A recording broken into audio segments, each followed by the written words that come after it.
9 dewa-dewa penguasa arah mata angin, 2 buah pancuran Dewi Gangga dan Dewi Saraswati. Manifestasi yang beristana di Pancoran Solas, yakni Ratu Niang Sakti dan Dewi Kuan Im.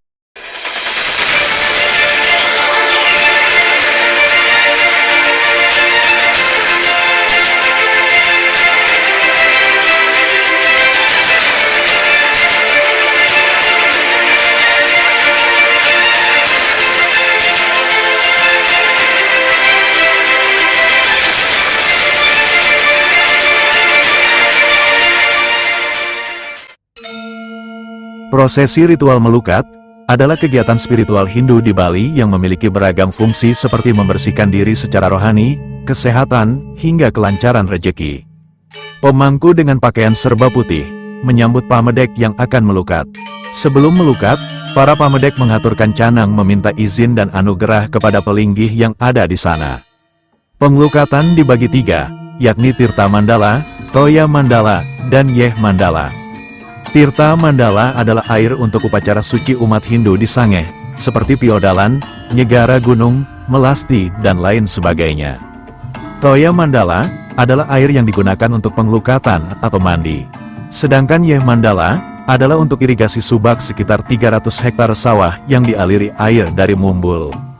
Kini, melukat juga dilakukan oleh wisatawan sebagai bagian dari wisata spiritual, karena metodenya adalah dengan membersihkan diri menggunakan sumber mata air. Bali sendiri terdapat banyak tempat untuk melukat. Satu di antaranya adalah Pancoran Solas Taman Mumbul di Desa Sangeh, Kecamatan Abian Semal, Kabupaten Badung. Tempat ini disebut dengan nama Pancoran Solas, karena terdapat 11 atau solas pancuran air. Masing-masing terdiri dari 9 pancuran Dewata Nawa Sanga, atau 9 dewa-dewa penguasa arah mata angin, 2 buah pancuran Dewi Gangga dan Dewi Saraswati. Filosofi dari Dewi Gangga adalah Dewi Kesuburan, sementara Dewi Saraswati adalah Dewi Ilmu Pengetahuan. Manifestasi yang beristana di Pancoran Solas, yakni Ratu Niang Sakti dan Dewi Kuan Im. Melukat atau aktivitas menyucikan diri dengan mata air suci, kini makin menjadi diminati oleh wisatawan dalam dan luar daerah di Bali. Setiap hari suci atau hari raya, baik tua maupun muda, beramai-ramai melukat ke tempat-tempat pelukatan yang ada di Bali. Pancoran Solas telah diwarisi sejak zaman leluhur.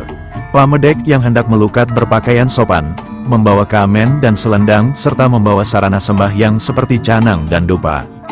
Sarana yang perlu dibawa oleh pamedek saat hendak melukat, yaitu berupa 1 buah pejati, yang dihaturkan di hadapan pelinggih Ratu Niang Sakti dan Dewi Kuan Im, canang sari, minimal 11 buah untuk dihaturkan di masing-masing pancoran, beserta sarana persembahyangan pelengkapnya. Sedangkan prosesi ritualnya dimulai dari sembahyang, dan menghaturkan pejati di pelinggih Ratu Niang Sakti dan Dewi Kuan Im. Dalam hal ini memohonkan apa tujuan yang diharapkan saat melukat. Setelah itu, menghaturkan 11 canang di hadapan masing-masing pancoran. Melukat diawali dari pancoran yang paling selatan lalu ke utara. Ketika melukat, membasuhkan air pancoran ke wajah 3 kali, berkumur 3 kali, lalu dilanjutkan dengan mengguyur seluruh badan. Tahapan setelah melukat di Pancoran Solas, dilanjutkan dengan mengganti busana yang basah dengan busana kering, lalu kembali lagi ke pelinggi untuk meminta tirta Wangsuh Pada dan benang Tridatu. Wangsuh Pada artinya waranugraha untuk kemakmuran dan kadirgayusaan, yang dimohonkan kepada Ida Sang Hyang Widi, dalam bentuk air suci yang disebut Tirta Wangsuh Pada. Di Bali, kita bisa lihat di dalam setiap pelaksanaan yatnya, Tirta Wangsuh Pada, dicampur dengan Tirta Upasaksi dari seluruh pelinggih, dicampur lagi dengan Tirta Pelukatan dan Pembersihan, baru setelah itu bisa dibagikan ke seluruh umat. Sesungguhnya tirta adalah benda materi yang sakral, yang mampu menumbuhkan perasaan dan pikiran yang suci. Sebagian besar pamedek saat melukat meminta kebersihan jasmani dan rohani serta keselamatan.